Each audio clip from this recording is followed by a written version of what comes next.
पहले प्राइवेट में पढ़ते थे। Yes sir. तो अब क्यों सरकारी में आ गए? सर माँ के पास पैसा नहीं था इसीलिए नाम लिखवाए हैं। और घर पे जो गार्जियन है वो हम लोग के ऊपर गार्डियन कर रहे थे, वो पढ़ा रहे थे। स्कूल तो कहीं पढ़ाई नहीं हो रहा था। एक दिन अल्टरनेट करके बच्चे आएंगे और हम लोग वर्ग में भी बहुत कोशिश कर रहे हैं कि बच्चे कम से कम 2 गज दूरी बनाकर बैठें। नमस्कार, मेरा नाम विवेक वर्मा है। खबरें इंडिया में आप लोग का स्वागत है। हम लोग बिहार पंचायत चुनाव कवर करने के लिए बिहार आए हुए हैं। अभी फ़िलहाल हम लोग आए हुए हैं राजकीय कृत मध्य विद्यालय रामपुर, जो कि बगहा 2 के अंतर्गत पश्चिम चंपारण में पड़ता है। और यहाँ की स्थितियों का जानकारी लेने के लिए हम लोग इस विद्यालय में पहुँचे हैं। आइए जानते हैं। बच्चों से बात करने के पहले आपको दिखाते हैं कि ये जर्जर जो विद्यालय की स्थिति है। अमूमन देखिए तो बिहार के सभी विद्यालयों की स्थिति यही है। देखिए, आइए, बोरा पे बैठे हुए हैं बच्चे, पढ़ाई कर रहे हैं। आइए इनसे बात करते हैं। किस क्लास में हो तुम? पाँचवा। क्या नाम है तुम्हारा? संजय कुमार। कब से विद्यालय खुला है? 16 अक्टूबर में। 16 अक्टूबर में। हाँ। अच्छा, जनवरी फरवरी आता है? यस। सुनाओ जरा। JUN नहीं, जनवरी, जनवरी फरवरी मार्च अप्रैल। जनवरी फरवरी मार्च अप्रैल जून जुलाई अगस्त सितंबर अक्टूबर। क्या पढ़ाई कर रहे हो अभी? बुक पढ़ रहे हैं। टीचर कौन है? कौन पढ़ा रहा है? सर जी। कौन सर का नाम? कुर्सी सर। अच्छा, चलो आइए और बात करते हैं किसी बच्चे से। दीपांशु कुमार। किस क्लास में हो? 5 क्लास। 5 क्लास में हो। विद्यालय कब खुला? सर इतना नहीं जानते, बहुत लेट से आए। प्राइवेट में पढ़ते थे पहले प्राइवेट में पढ़ते थे। Yes sir. तो अब क्यों सरकारी में आ गए? सर माँ के पास पैसा नहीं था इसीलिए नाम लिखवाए हैं। तो यहाँ पढ़ाई होती है? Yes sir. टीचर आते हैं रेगुलर? Yes sir.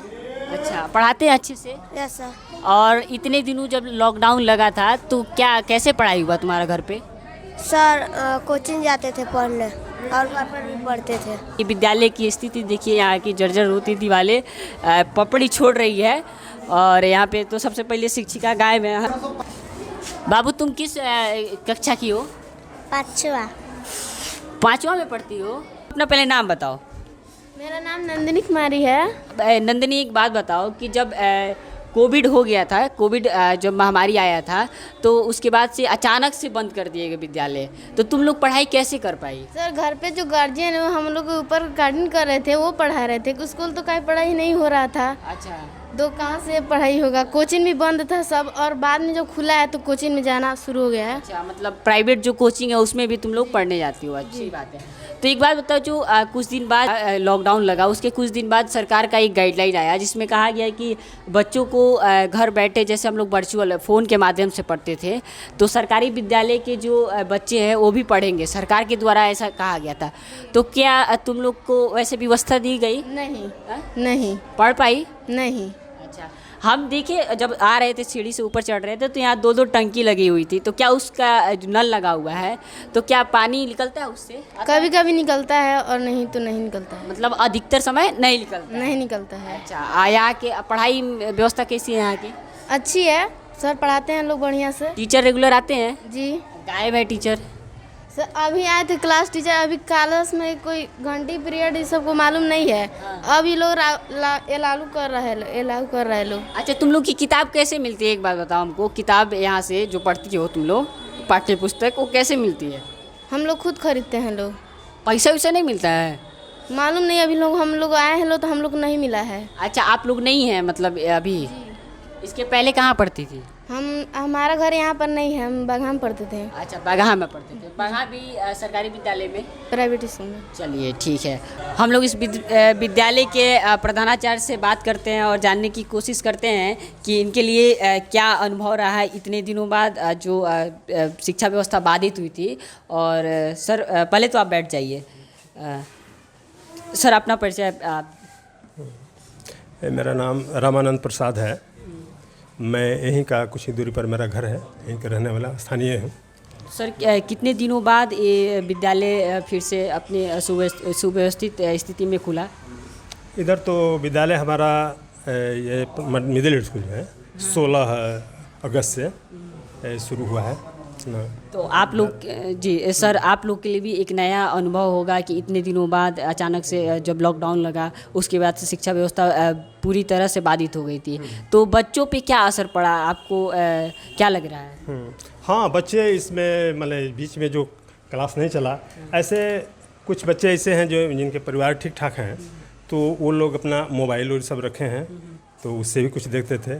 और कुछ बच्चे जैसे टीवी है जिनके घर में, उससे भी कुछ मैंने बच्चों से मैं पूछा तो लोग कहे कि भाई हम लोग टीवी से भी कुछ जानकारी लेते, जैसे डीडी बिहार चलता है, उससे कुछ बच्चे मैंने उसमें अपना देखते थे उसमें पढ़ाई के बारे में। सर बहुत बच्चों से हम बात किए, वो लोग बता रहे थे कि जैसे कि पहले वो लोग प्राइवेट संस्था में किसी पढ़ रहे थे और लॉकडाउन के बाद अचानक से उनकी स्थिति, आर्थिक स्थिति सही नहीं रही, तो उसके बाद वो लोग मूव ऑन कर गए सरकारी विद्यालय में। तो आप क्या, आखिर क्या वजह है कि बच्चे इधर आना नहीं चाहते हैं? वो प्राइवेट संस्था में क्यों, मतलब उनका झुकाव अधिक रहता है, या फिर अभिभावकों का क्यों वो प्राइवेट विद्यालय में भेजना चाहते हैं? ये तो मैंने नहीं हम ऐसे कह सकते हैं, उसकी रुचि तो उनकी अपनी रुचि है ना, अपनी सोच है। ऐसा नहीं है कि विद्यालय में, सरकारी विद्यालय में पढ़ाई नहीं होती है। आज एक से एक डॉक्टर कितने हैं जो इसी सरकारी विद्यालय से ही अच्छे जगह पर पहुँचे, ओहदे पर पहुँचे हैं। डॉक्टर हैं, अधिकारी भी पहुँचे हैं, है ना, अच्छे अच्छे शिक्षाविद भी बने हैं। तो अपनी अपनी नज़रिया है लोगों। सर आपको क्या लगता है कि शिक्षा व्यवस्था जो सरकारी शिक्षा व्यवस्था है वो लचर स्थिति में है क्या, बिहार की जो शिक्षा व्यवस्था है? मुझे तो ऐसा नहीं लग रहा है, क्योंकि बहुत बच्चों से हम बात किए सर, 2-3 कक्षाओं में लॉकडाउन के चलते थोड़ा सा प्रभाव जरूर हुआ है। मैंने कह सकते हैं इसमें ना। 2-3 कक्षाओं में गए, जैसे कि शिक्षक या फिर जो मैम है वो अभी नहीं थी, तो क्या यही वजह है, छोटी छोटी वजहों से जो अभिभावक दरकिनार करते हैं यहाँ भेजने के लिए?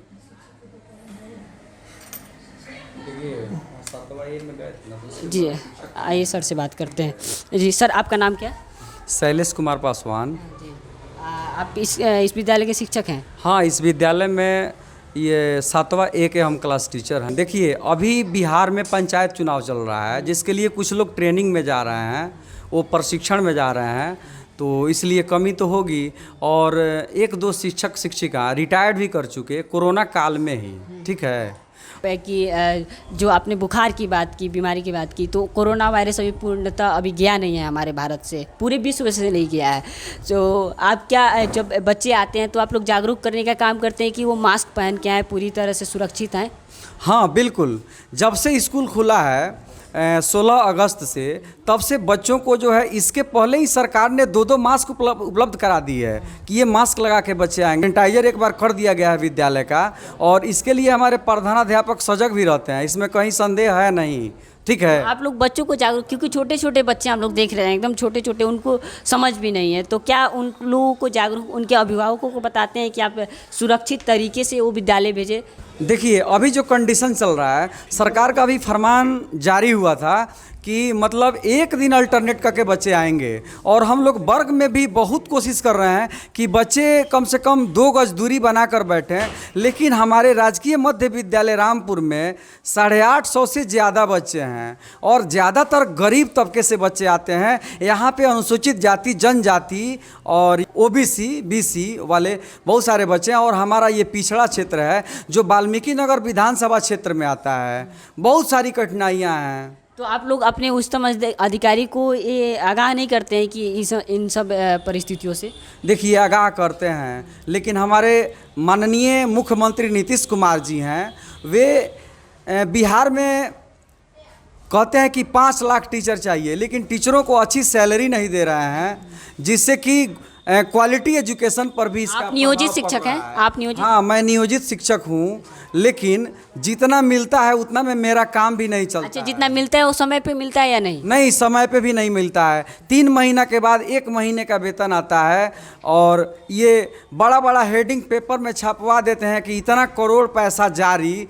तो जिस दुकानदार से हम लोग उधार लिए रहते हैं, तो पेपर पढ़ करके फ़ोन करता है, क्या सर मेरा पैसा मिलेगा कि नहीं मिलेगा।